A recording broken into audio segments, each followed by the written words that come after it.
All right, good afternoon, everyone. Sort of evening, I guess, too. Welcome to our Talk Theater event and the series that we do here at the festival to help support the work of the plays. And we have often panel discussions and guests and talkbacks and things like that that we hope will give more context and a more complete experience when you are seeing the plays. So today, how many of you just saw Happy Fall? Look at that. So we are very honored and privileged to have with us the stunt man from Hollywood that Happy Fall is largely based on. And so this is Shawn Valentine. He is going to share a little bit about his own personal story and a little bit about his interaction with Happy Fall and how that all came to be and where it is. And also then we'll talk a little bit about just the industry today, perhaps. And then we'll open it up to questions for you all. And as you know, we also have some folks joining us on Zoom. And so we may take some questions from them as well. So please welcome Shawn Valentine.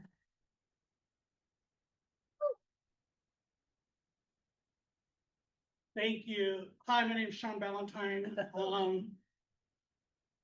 I'm just honored to be here. I'm very, very honored to be here. Because if you would have told me back in 2016, I'd be standing in a classroom being invited in West Virginia to speak on a topic of my life, I would have been like, I just want to live. And that's exactly how it came about. Like, seriously, that's all I really wanted to do is I just wanted to live. I wanted to be me. I wanted to be my authentic self. Back in 2016, I don't know if anybody here knows what the Screen Actors Guild is. Yeah. You do, great. And you know that Screen Actors Guild marches in pride parades sometimes, correct? Yeah. Okay, back in 2016, the only people that were protected under the Screen Actors Guild for LGBTQIA+ was just actors. And you're not considered.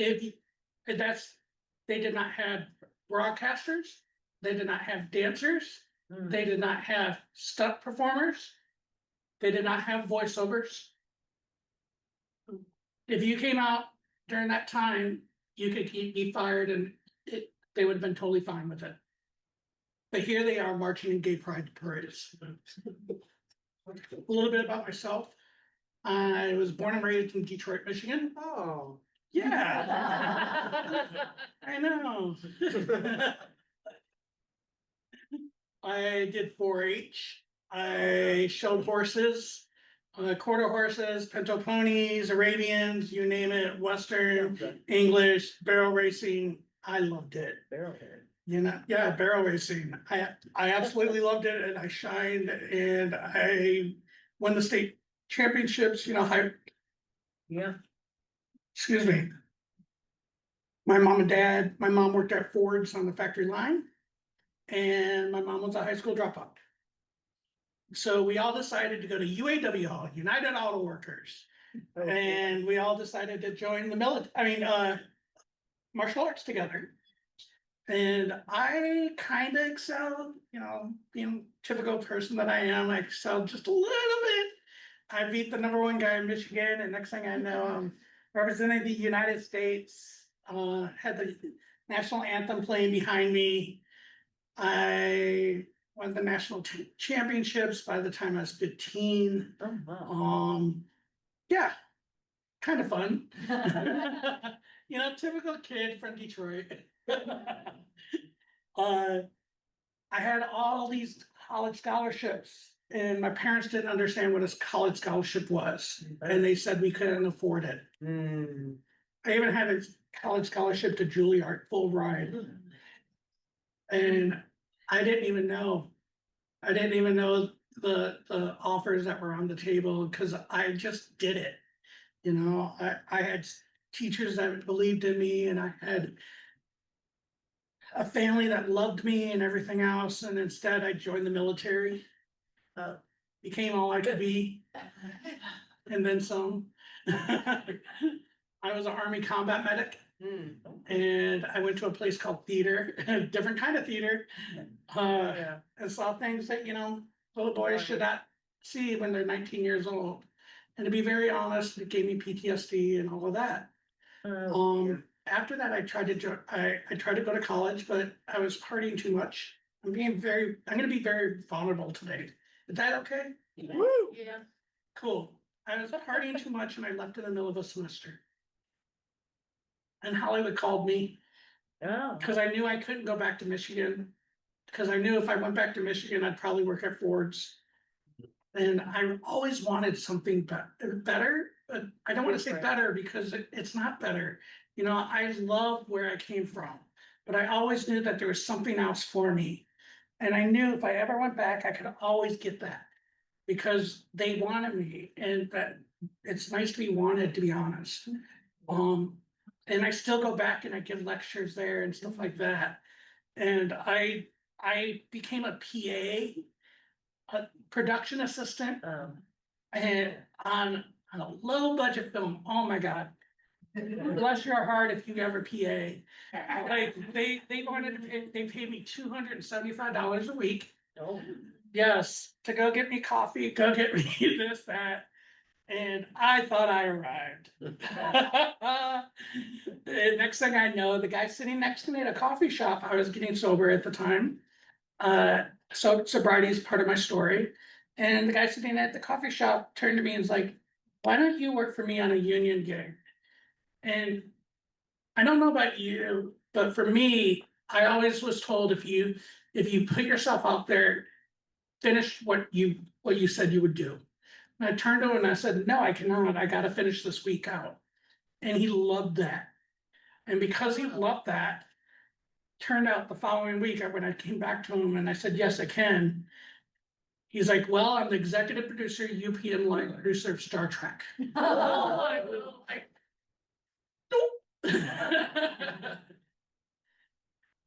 And at first I was like, "Oh my God, this guy's hitting on me." No, he wasn't. He was straight. Him and his wife wanted to pass on his knowledge of all these films that he ever worked on. Enter the Dragon, Along Came a Spider, The Crow. Wow. And he just wanted to pass on his knowledge. So he's like, "What do you want to do with your life?" 22 years old. I don't know what I want to do with my life. So I said, "I want to produce." And he said, "That's nice. Well, then you're going to have to learn every aspect of it." And I did. I learned set lighting, grip work, camera operator, assistant production coordinator, and production coordinator. There was a moment where I was about to be the production coordinator of Star Trek. And unfortunately, I had family emergency back at home and I had to leave. And what ended up happening is a godshot, complete, utter godshot. I went back to Michigan and took care of my sister's kids. And it was absolutely fantastic. 11 and 9-year-old kids sitting you down going, "Uncle Shawn, has anybody ever finished college? That mean we're never going to." Oh, and so I ended up going back to college and I graduated in 2005. First person in my family ever to graduate college, on both sides of the family. Like nobody has. Thank you. I'm very proud of that. I really am. And then I went back to Hollywood and I thought Hollywood would be like, "Yay, welcome back." No. And during that time, I got sober again. By the way, I've been sober ever since. I got 19 years sobriety.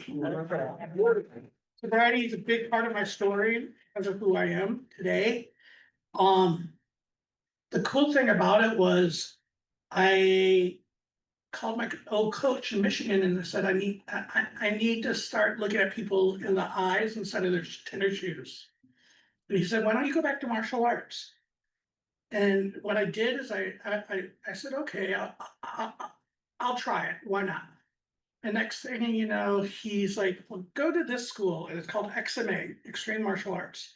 And Mike Chat, his name was Mike Chatteratabutt when I knew him. His name's now Mike Chat, and he was a blue Power Ranger for the Power Rangers, and he worked on, you know, WAMC Masters and all of these shows. And he was teaching the Smith kids for the next Karate Kid movie. And he was teaching Tyler Lautner for Twilight. And so these guys were my students, you know, in my class. And next thing I know, they were doing a previs, which means a stunt coordinator shooting something to show the producers what they would do if they got the movie to do the scene. And it turned out it was the girl from Charlie's Angels. The main orc, the main orc from Lord of the Rings. And Tom Cruise, is stunt coordinator. Yeah, oh, Lord. And guess what movie that was? Star Trek. Went full circle. Full circle, and it was for the next generation. And I said, okay, I need to do stunts. And I've been doing stunts ever since. I've been doing stunts for 16 years now. When I first started doing stunts, it's basically you're never the main character. You're always getting your butt kicked. And I love that. When you first start, it's the main two people are doubling, you know, or the main heroes, what we call them, in front. And then it's all those people in the background that are fighting. That's what you do when you first start. After a few years, and you get a call saying, you look like so-and-so. Would you like to work for me doubling that person? For me, that person was Patton Oswalt. I didn't mind. I was like, yes. Yes, and yes, and yes. And next thing I know, Patton and I became good friends, and I've been doubling him for over 11 years. I started doubling Jack Black. Oh. I do Jack Black's TV shows. He has a normal double out of Jacksonville, Florida. But at 10 years sobriety, I didn't like the person I was seeing in the mirror. And that was about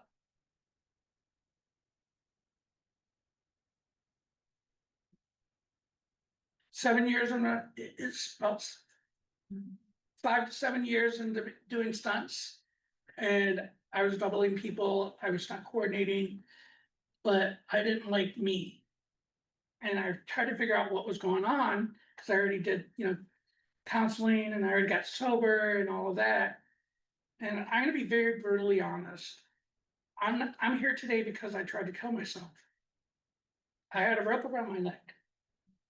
You know, I could not say the words I'm gay out loud. It would have been better for me to kill myself than to say that. Thank God I know differently now. And one of my military buddies cut me down. So that song "Too Late to Apologize" from One Republic, that was me hanging on the rope, got my feet 10 feet off the ground. Looking back, I know that person needed to go through that, unfortunately, to be here today. I called my agent and I told her, look, I'm thinking about coming out. Can you ask a couple of people that are huge stunt coordinators if I can? At the time, I was being blackmailed. Oh. Yes. I was on a TV show called Under the Dome, shooting in North Carolina, Wilmington. And the showrunner was there when I was getting blackmailed. And he's like, you need to not pay this. And I was paying thousands of dollars because the guy was telling me that if I didn't come out, I mean, if I didn't pay him, he'd go tell my Veterans in Film and Television group that I was gay. And I was that petrified because SAG did not have any protections and I didn't have any protections. Yeah. And I'd rather kill myself than to do anything else. That was the dark hole that I was in. And what I ended up happening is I stunt coordinator wrote my agent and said, you need to keep that shit in the closet. Sorry, I swear. $5. They do it all the time. I, Well, shit. So I was told to keep that shit in the closet. Otherwise, you're never gonna get work. And I was also told that you could get injured or killed on set if you come out. I was also told by my agent if I came out, she would drop me. Yeah. Well, I came out. The day I came out, my agent dropped me. The day I came out, within a month, I went from 6 TV shows to 1.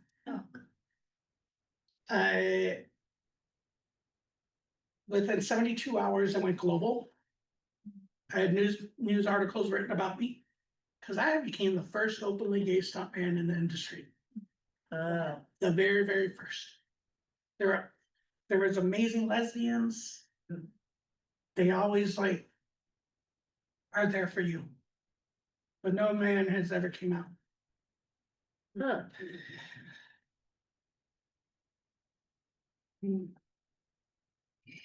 I didn't know when I said those words out loud that it would change my life forever. I did not know. I just knew that I was sick and tired of being sick and tired. I just wanted to be me. Since then, my career has changed drastically. Pulse nightclub shooting happened. And while that was happening, I was getting death threats from movies, like big, huge production movies, and the coordinators and the stunt performers would put their names on, their work emails and everything. But SAG didn't care because they didn't have any protections. But the coordinator under the dome did. And he said, I want you to screenshot everything. And I did. And eventually I had to use that. And I'll tell you that in a minute. But what ended up happening is when Pulse nightclub shooting happened, I was already on the cover of the Advocate magazine. I don't know if anybody knows what that is, but the Advocate is a big, openly, still oldest LGBTQ magazine. And I got some friends and they lit me on fire. I did a nice fire burn and I had a t-shirt that said stereotypes. And the night before I was told to keep that shit in the closet. That you'll never work in this town. And for some reason we did a BTS role. And the Advocate loved it. They put it on their website and they put me on the cover. Out Magazine did a story on me.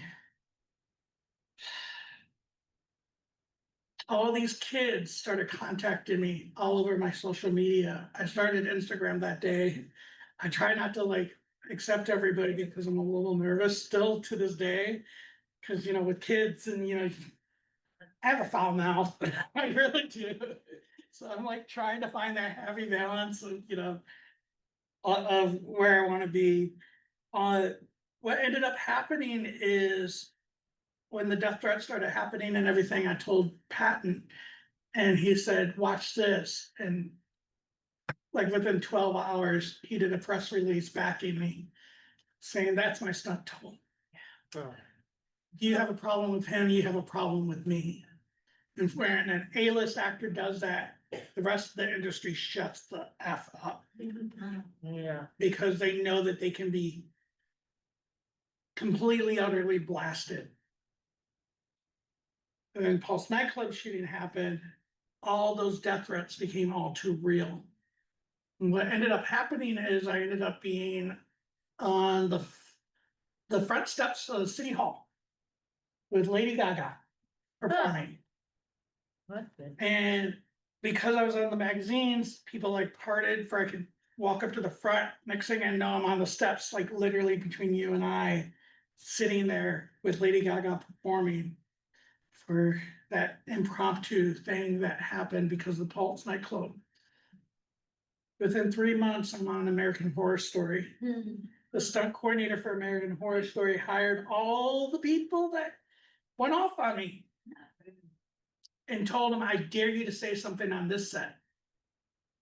Because Ryan Murphy's openly gay and he doesn't care about any of you, and he will fire you on the spot and do a press release to tell and contact the news media.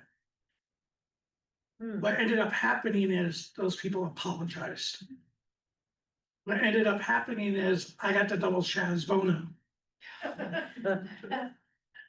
Here's a crazy note.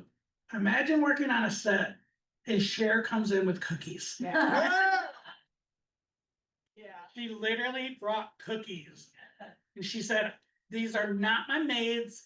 I made them. She said, she didn't tell me how many batches she tried before this. And I didn't know if I should eat the cookie or save the cookie. Or was there something special in the cookie?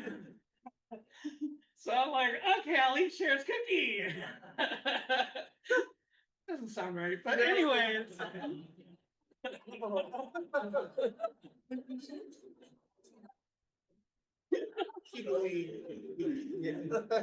But they were delicious.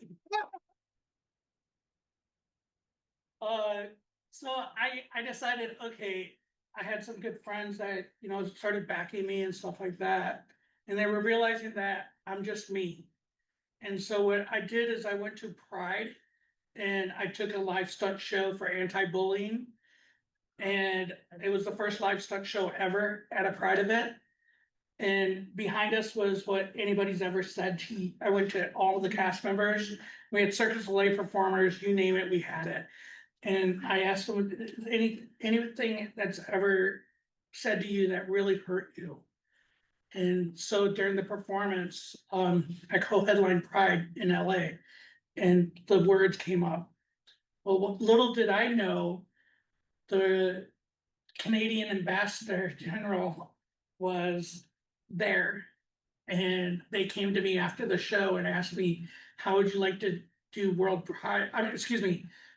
Toronto Pride in Toronto, Canada, and stunt coordinate for us. That's 1 million people. 1 million. And I did multiple shows of it. I got to take the show up to Canada and stunt coordinate up there. Amazing. If I would have killed myself, none of that would have happened. I got engaged. Yeah. My fiance found me through those rags and said I can help him because he was out in high school. He lived in Marin County, California, and he was out in high school, and he's like, I think I can help you, and I love you. And here, I just wanted to be loved. I just wanted to be me. I didn't know that I was gonna find love in doing stunts, you know? Like, I'm the guy that if I find a car, I wanna jump over it. I do, like, if I go across the street with you, I want you to film it, because if somebody hits me, at least I'm gonna use it on my reel, and we're gonna get paid. No, all teasing aside, you know, my life is big, it really is. Since like I said, I lost all those shows, and people now have came up to me and apologized. I started my own company, and now I teach LGBTQ IA plus. I decided to give back to the community, and there's a thing called the Rainbow Railroad, and they were needing help. They were helping, you know, LGBTQ people from other countries escape, and the Canadian government was willing to take in those people. So I ended up, anytime I do a Pride festival, anything that we make past the equipment costs, I give it all to them. I just keep trying to give back what was freely given to me. You know, it's crazy to say I'm in DC and Marvel shows now. Wow. wow. If you ever see Harley Quinn, I don't know if anybody here has seen Harley Quinn, you know, Margot Robbie, Birds of Prey. I got kissed by Margot Robbie. How many people can say that? And she was like, I'm not killing my gay unicorn. My rainbow unicorn, excuse me, she didn't say gay. So I'm in this police scene and like she kisses me. We filmed it so many different ways. She kisses me, I pass out. She kills me, I die. Do I kiss? Does she kill me? I don't know, I just pass out. Guess who was filming? Chad Zahowski. Chad Zahowski goes back to the Crow days when Brandon Lee died. That was Chad Zahowski stunt as the stunt double. The Matrix, stunt double. John Wick, the director, and he's there directing me. I didn't audition, they called me. Oh, They called me because the stunt coordinator knew me from being out and about.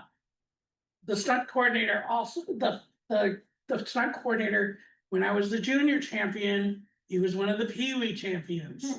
My mom babysat him. You know, his name is John Valera and Jeremy Moranis. Jeremy just did the last John Wick movie. And they just called me up and they're like, hey, Shawn, are you still fat? Yep. Good, because you're working. So I went home and I went and got to work. Stunts is crazy. It honestly is. Every day is a totally different thing. I just got done doing an NFL commercial before I came here. And I had to have somebody go out a plate glass that was 12 feet tall. With, you know, FX and everything before we got here. And, you know, I have people going into billboards, wires. For me, I didn't realize that how much I love geometry. In school, geometry? No. I'm gonna tell you now. No, I did not like geometry. Now I can look at stairs, I can tell you on those stairs right there, exactly how my body's gonna land on each step. When they call me up and say, hey, Shawn, can you do a stair fall? I ask them, how do you want it? Would you like it to be comedic, over the top, dramatic, or brutal? And I can manipulate my body that way. I also can I can tell them where to put the camera, or let me rephrase that. I can suggest it. You never tell them. I can suggest where to put the camera, that way my head will land perfectly into the shot. Boom. And the reason why I can do that is because I was taught by the people that freely taught me. And they said, whenever you do a stunt, think of it like motion capture. Think of it as you only have a 12 by 12 ring and you have to land within that ring. And you have to move your body the exact same way every single time. So I can do that. I am fat. There's only 5 of us in the industry. Everybody else is fit. Love it. But now, oh God, I can actually say this out loud. This is kind of neat. Now the stunt coordinator for Avatar came to me and was like, hey, Shawn, it's time to lose the weight. And I'm like, no, that's my comfort zone, to be heavy. And he's like, well, I got something for you coming up. So now I got to drop weight. And that's pretty cool. Because when he says that, it's not going to be an easy thing. It's not. I'm the guy, I don't know if you ever heard of what Queen Mary is. okay. Yeah. I fell off of it. That's 6 stories high into water. Oh. You know, I've had concussions. I've had to relearn to walk, talk. I've had multiple surgeries. Thing is, I get to be a big kid. I really do. My industry has changed since. What happened was during the pandemic, I got to talk to the president of SAG on a Zoom call because, they had nothing better to do. So they contacted us, they contacted me and they contacted a couple other people and we told our story over Zoom. Next thing I know, the lead negotiator for SAG, Screen Actors Guild, changed the bylaws. And now stunts, voiceovers, dancers. And one more, there's one. Broadcast, thank you, are all covered, including actors. Are all covered. And it's all because of this crazy little kid that's sitting in front of you. I'm still a crazy kid inside, I really am. I was blessed enough to be contacted by Congress. And I got interviewed by Representative Adam Schiff at the time, now he's Senator Adam Schiff. Oh, And the Democratic Committee. And they came to me and asked me to talk about the Equality Act. Because I'm not the typical person that they were using in those commercials. I'm a veteran. I have a blue collar job. And I'm just me. And obviously our political climate is our political climate and it's changed a little bit. But I got asked to speak in front of Congress. Wow. This kid that grew up in Michigan is getting ready to speak in front of Congress. That's pretty cool, pretty epic. That's on the back burner now for a little bit. We'll just say for a little bit. How's that? What I'd like to talk about real quick is Happy Falls. Yeah, I was just gonna say, do you wanna talk a little bit about Happy Fall? Yeah. I'd like to talk about Happy Falls and how it came into my life a little bit. How's that? I got a message from somebody that said, hey, we're getting ready to do this play. It's about this openly gay stuntman. And I'm like, sounds familiar. By the way, there's only 15 of us in the world right now that are openly gay. 15. It's crazy. There was none. There was this one guy that would wear a tutu on set. Let's say that's his situation. That's nice. I don't consider it a situation. I consider it my gift. It was a gift from God that helped me be me, that let me be here. Happy Falls, they said, oh, it's about, a gay stuntman. Oh, would you like to help bring it to life? And at the Skirball Center, and me giving back is something I do. So what I ended up doing is I contacted the prop department, prop master Dragon. Excuse me. I don't know if anybody here ever heard of Star Wars. Yeah, George Lucas came to him with Darth Vader mask and said, hey, we need you to replenish this because he's coming back. That's who Dragon is. If you know him, it's because you need to know him. He's that busy. And I went to him and I said, look, Dragon, there's this play that they need some props. And he's like, here, pick whatever you want, you can use them for free. I went to my friends and I said, I need some pads. Pick whatever you want, you can use them for free. Then I'm reading the script.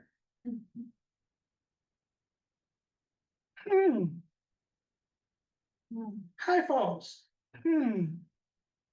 Oh my God, this is the story of my life almost. Oh, would you mind reading it? Yeah, we need to change some of the words and stuff like that to make it more authentic. Funny thing is, High Falls was my life. minus meeting somebody on a set. Cause you don't do that on a set. And the reason why you don't do that on a set is you don't eat, but you sleep. If you do, it's kind of hard. Does that make any sense? Good, good. I did not do the rest of the high fall. I did not do the rest of I did the whole entire show. And then they took it to another location. And I was actually supposed to come here with them. I'm gonna be, like I said, I'm gonna be vulnerable and really honest. They went with somebody else. Even though I was the Openly Gay Stuntman and stunt coordinator. Oh. By the way, did I tell you I won a BAFTA? Oh, did I tell you 2 years ago I won Cannes Film Festival? Me! Oh my God, yeah. And it hurt. It hurt because they said they didn't have enough money. And the thing was, I got all the equipment for free. I got all the props for free. I even basically volunteered my time, and brought in a couple other people, but they just needed something else. And what happened was they went with the people that I got the free pads from.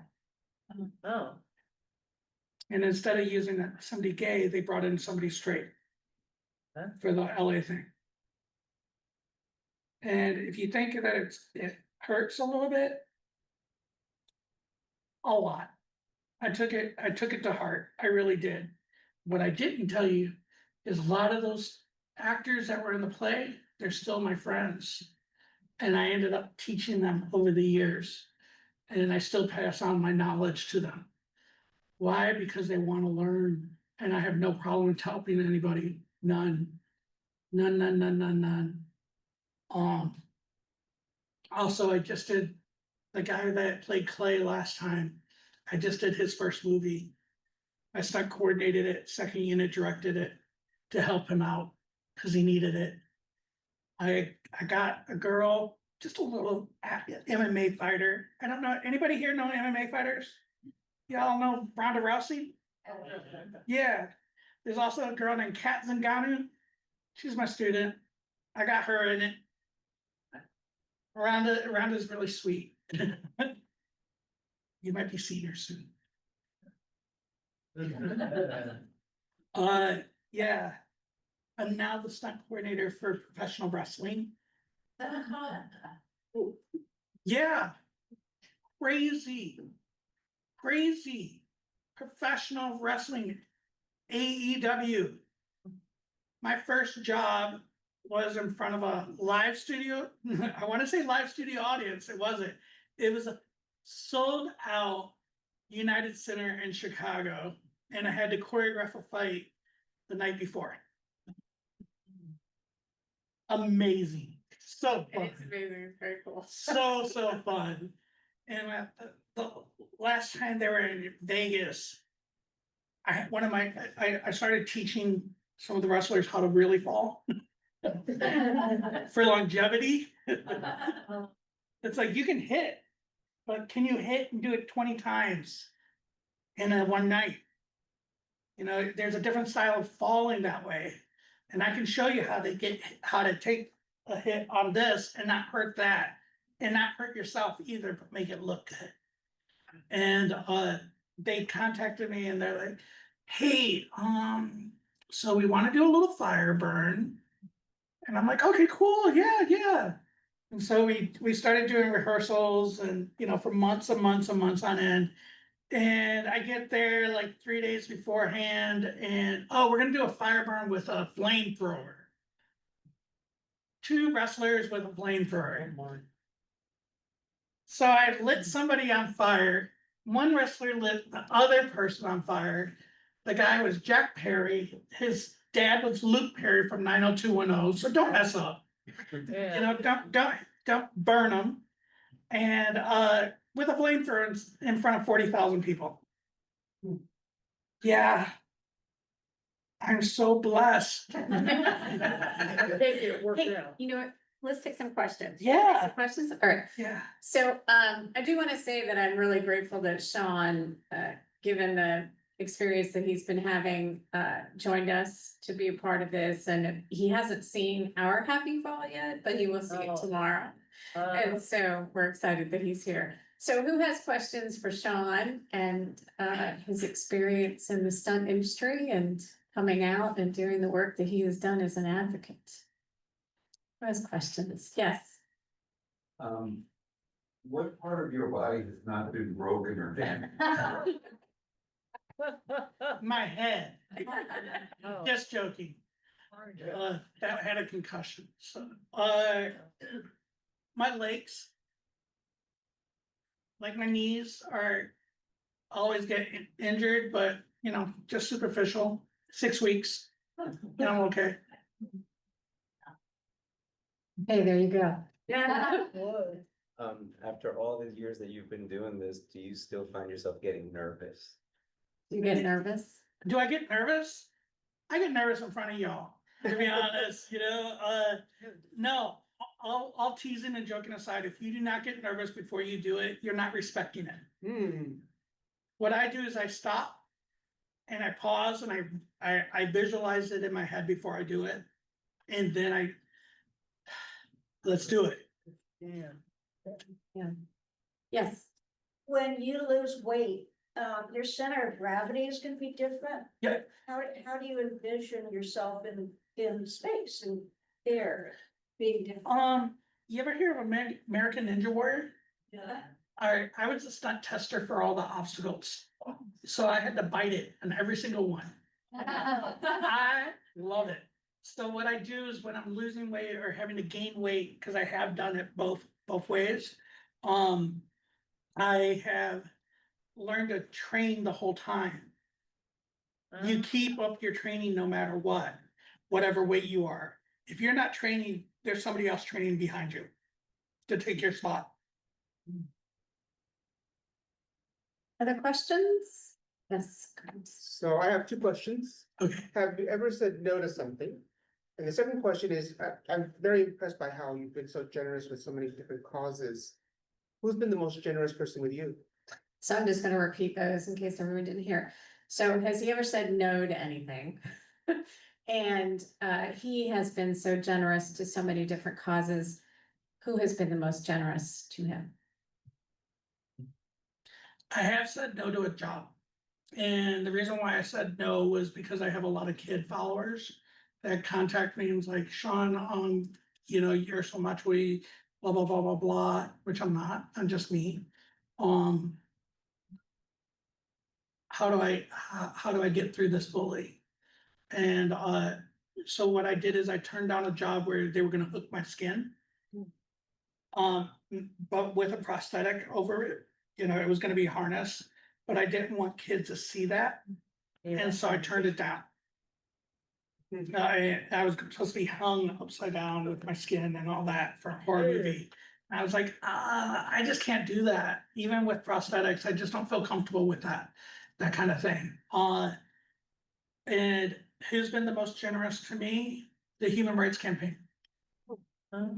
The Human Rights Campaign, when I came out, reached out to me and invited me to their gala. And I asked my dad first, and he said no. No. And then I asked my mom, and my mom flew out to Los Angeles and went to the gala with me. And I contacted a makeup artist, and she got eyelashes for the very first time. And she's like, what are these butterflies, you know? And she looks so good and so happy, and I just remember her running up to Katy Perry and hugging her and saying, hi, you know, my mom's 4'11", so when I say running, like you barely. But you know, the Human Rights Campaign, what ended up happening is they after that, they were like, how would you like to be our youth liaison person? They never had a youth liaison. And so they created a position for me.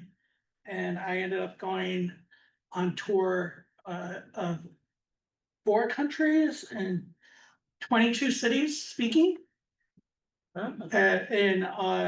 and schools around the world, actually.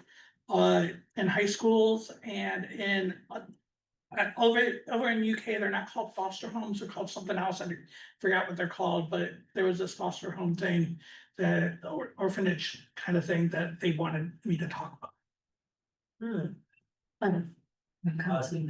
First of all, thank you for being so vulnerable and open with your entire story. It truly is painful. Thank you. And I guess my question is, when you were closeted during the time of being a stunt person, you speak a little bit more about your internal life, whether or not you felt support in some ways being here.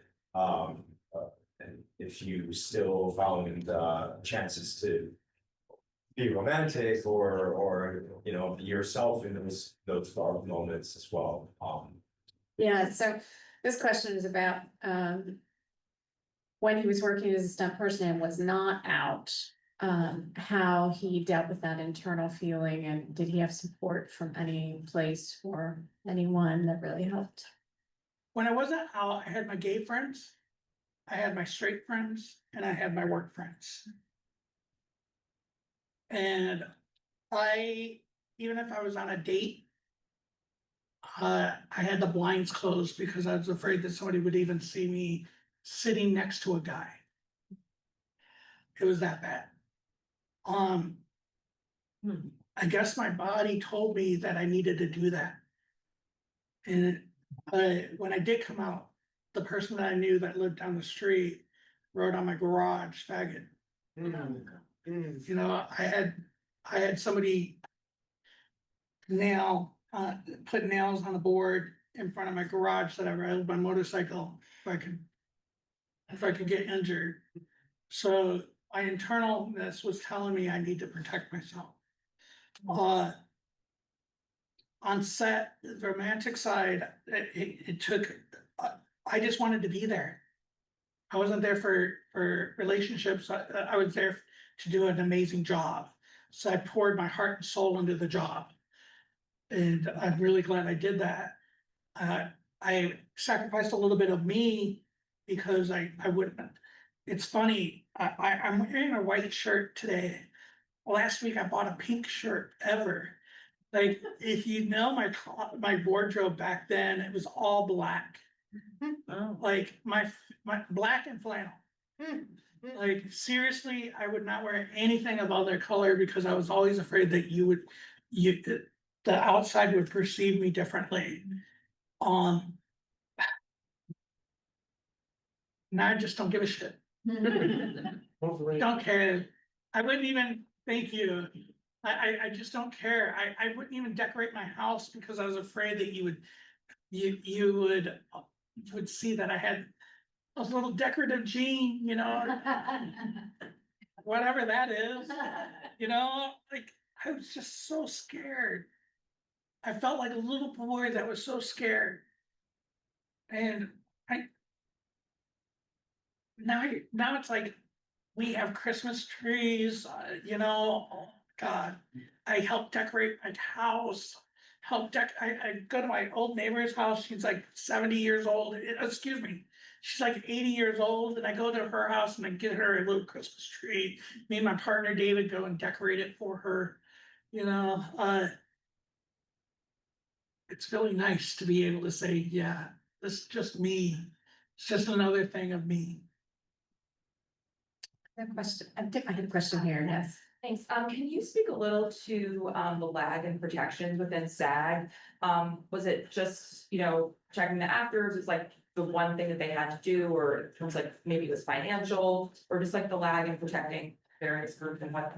You know, what took SAG so long really to be able to protect everyone and not just the actors? They acted like they didn't know better. They acted like, oh, us? No, we're there for you. Look over there, you know?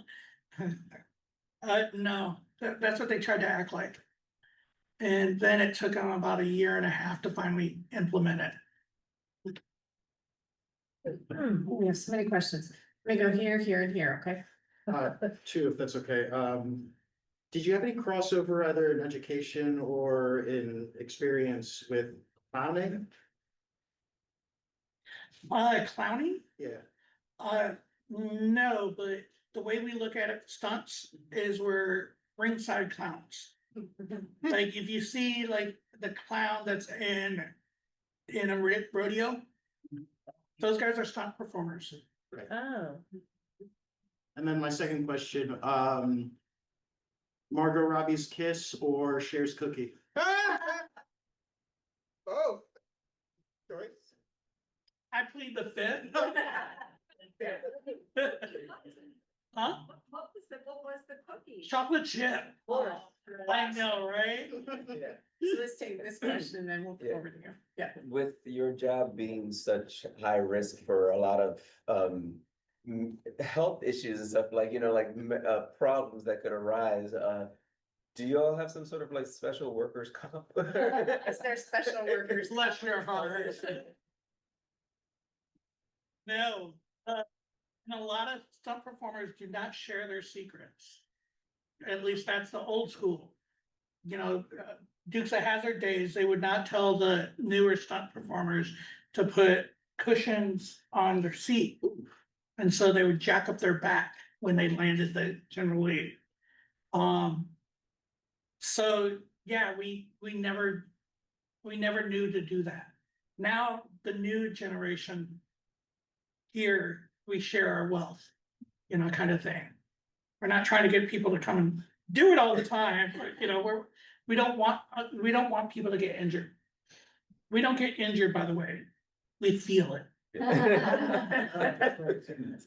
Great, yes. Well, actually, this is a follow-up about safety on sets. And there have been a couple of very high-profile catastrophes recently. The Alec Baldwin case is one. Uma Thurman was almost killed driving a car that wasn't fit to be driven.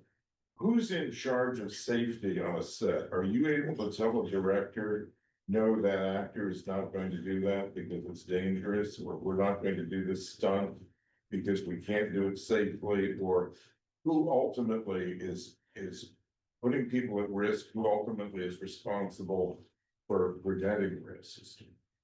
No, Your Honor. Like, I didn't mean it. no, but the way I have to answer that is I have to answer it how I would answer it in front of a judge. Who's ultimately in charge of that? And what happens is, I have to go as a stunt coordinator. I'm in charge of stunts. And if I see a stunt, let's just say hypothetically, wink, wink, that there was a stunt that had somebody getting hit by a car. And the actor said, I have to do it myself. I have to hit that stunt performer myself to make it feel right. I go to the producer and the producer says, no. I tell the producer, hey, this actor cannot do it because he's not trained. The producer turns to me and goes, you're fired. Go get the next person. Next person comes in. I can't do that because the actor will get, the stunt performer will get hit by the actor. You're fired. Next. It keeps going down the line to the fifth person. Guess how that happened? That was Tom Cruise. Tom Cruise did that on Mission Impossible in Dubai. Remember the skyscraper thing? And he talks proudly of it. How he got rid of a bunch of stunt coordinators that said we can't do that. Until he finally found somebody that could. So you don't have any legal protection or union protection or any? Sorry, that's a naive question. No, it's not, it's all good. People gotten killed. And I know. it's like a problem. The stunt coordinator can tell you what to do. Can tell, but the producer who holds the money can tell you differently. And you are toilet paper, you're the next person in line. And like, as long as you know that in the back of your mind, so, okay. Instead of the driver doing, instead of the actor doing the driving, can we do it this way instead? So come up with a plan B, plan C, and plan D, and then you'll keep working. If you only come up with a plan A, then you won't. I always look at it because of my safety aspect of being a combat medic and doing martial arts. I know I can do a car hit like 4 different ways. And if the actor really, really, really wants that, guess what? What we can do is we can shoot it different ways, where the actor does the driving, no stunt performers in front. Then we put the stunt performer and the actor leaves it for their trailer, and then you put a stunt performer in the car, and then you do it. It still appeases the actor, it still appeases the production, but it gets the job done and nobody gets injured. You just gotta come up with suggestions, and a lot of times they'll help. Go ahead. Gosh, we have a lot of questions here. Let me just take these last few questions. And before I do that, though, I do want to just do a little shout out here because we have a lot of the Happy Fall folks in the audience today.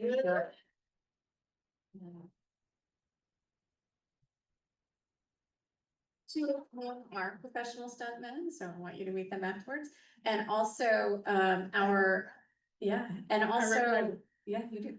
And also our, stunt specialist is with us today, so Frank Alfonso Jr. is with us too. We definitely want to make sure you all meet before we leave. All right, so I had 3 questions, I thought. Okay, let's start there. Yes, explain what second unit director means. I mean. Second unit director, what does that mean? Okay, basically, you are filming all the action scenes. You're the director for the action. A lot of times, it's stunt coordinator and the second unit director work together, tandem. Sometimes you're the same person. On the bigger budgets, you work in tandem. On the lower budgets, you're the same person. Basically, you're trying to get the action on camera. You're trying to bring to life the script the best way you can. And a lot of times when a regular director that shoots drama or comedy, they don't know how to shoot action scenes. And what you got to do, and what I learned a long time ago, is just find out the feel of the movie and the way they've been shooting and keep it that way. When you see a lot of these movies where the feel is this way, really dramatic and everything, and then the action happens and it's all quick. That's when you know that the second unit or the main director did not get the feel. And it takes you out of that movement. It takes you out of the movie. You're very welcome. Did I have a couple other questions there? Is that? Yes, and then I'll go to you. Hold on 1 second. Let me do this one and then I'll come back up. Yeah, John. Did you say that some superstars who are not stunt people want to do their own stunts and get themselves killed, or? Do some superstars want to do their own stunts and get themselves killed? No. A lot of the old school actors learned how to do what is it called in theater? Stage combat. Stage combat. Yeah. When I see the word stage combat, I run. Because stage combat is for theater. It's not for film and television. And a lot of old school actors learn stage combat. And there's a difference between stage combat and stunt performers. Because it's more, when you're in a theater, it's rise. So you just gotta adjust where you throw a punch.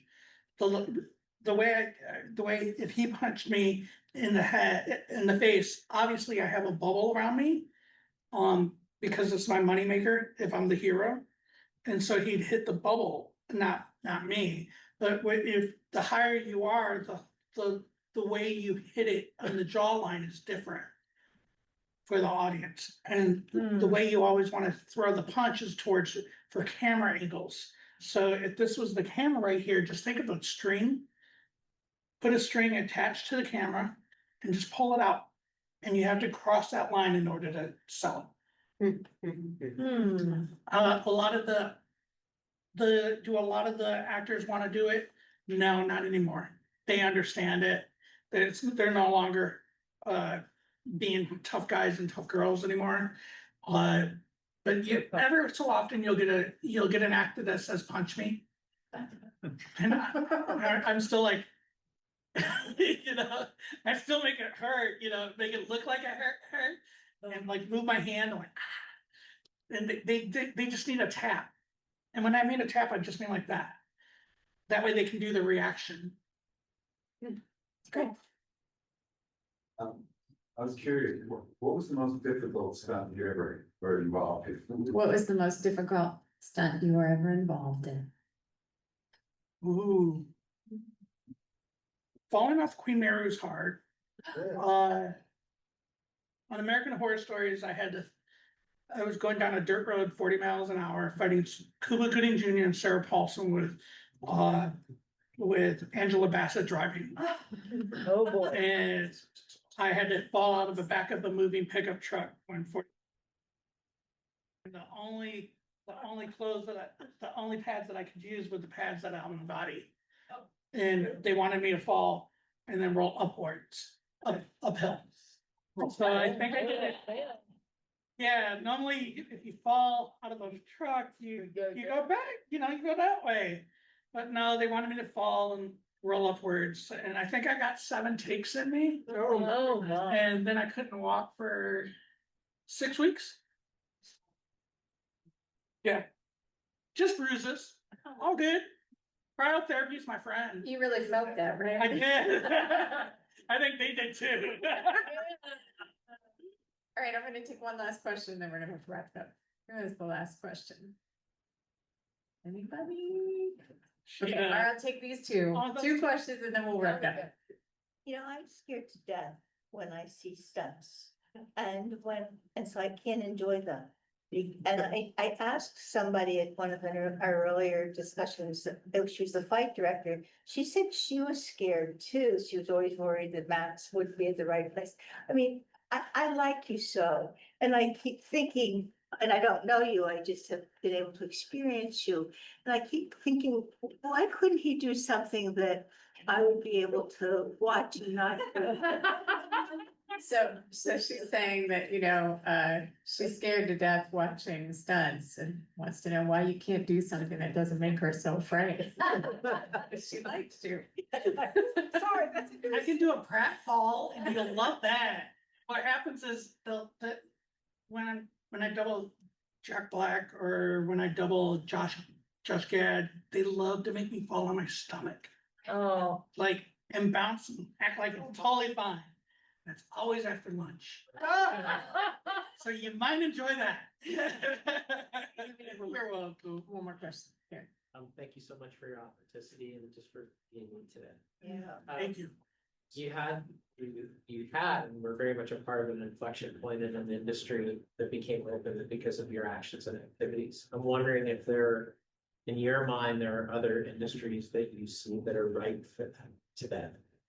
So the question is that he came through at an inflection point really in an industry and changed this industry in some ways. And are there other industries now that you see that maybe are ready or need to have the same kind of change?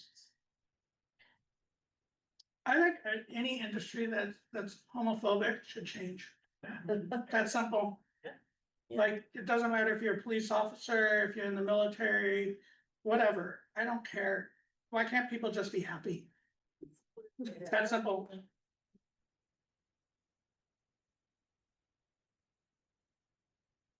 All right. Special thank you to Shawn Valentine for coming all the way from LA.